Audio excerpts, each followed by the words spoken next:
Good morning mga kanuta! Magandang araw po sa atin. Dilaw by Maki ang ating kukunan ng chords.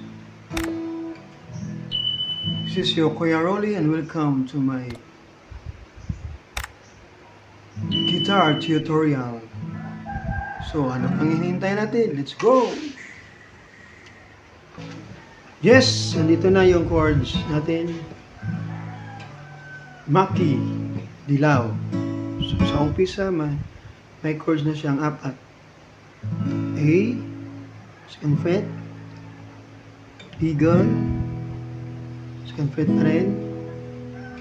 Split yung finger, point finger, F sharp minor, and D. Yan lang, napakadali. Apat na chords. 4 chords. Ito. So, umpisa.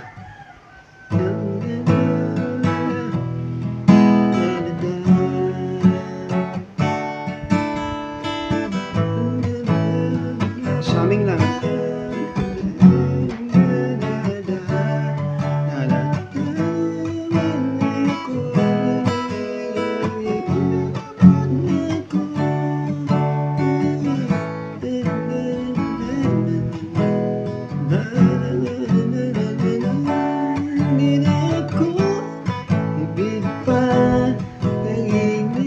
Napiyok na lang ko.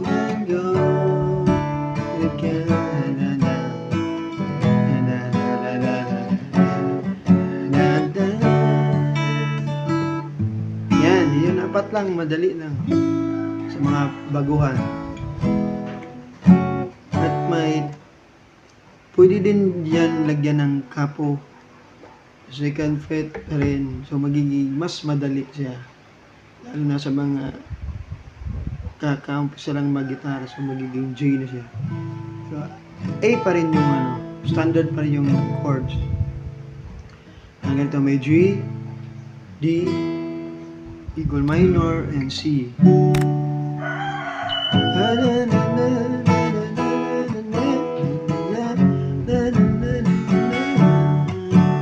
Yan, balik lang.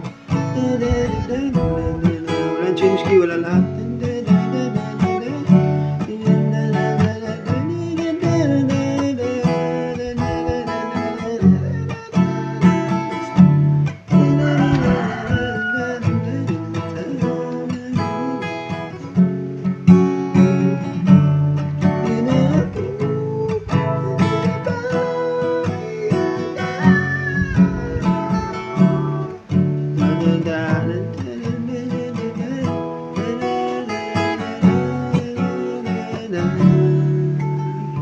So, ayan. Yung ganito na C, parang medyo madali lang siya. Pwede rin ganyan, pwede din ganito. Nasa sa inyo na kung anong i-apply. Pero mas mabuti yung ganito. Parang wala lang. So, ayan. Maraming salamat. And God bless.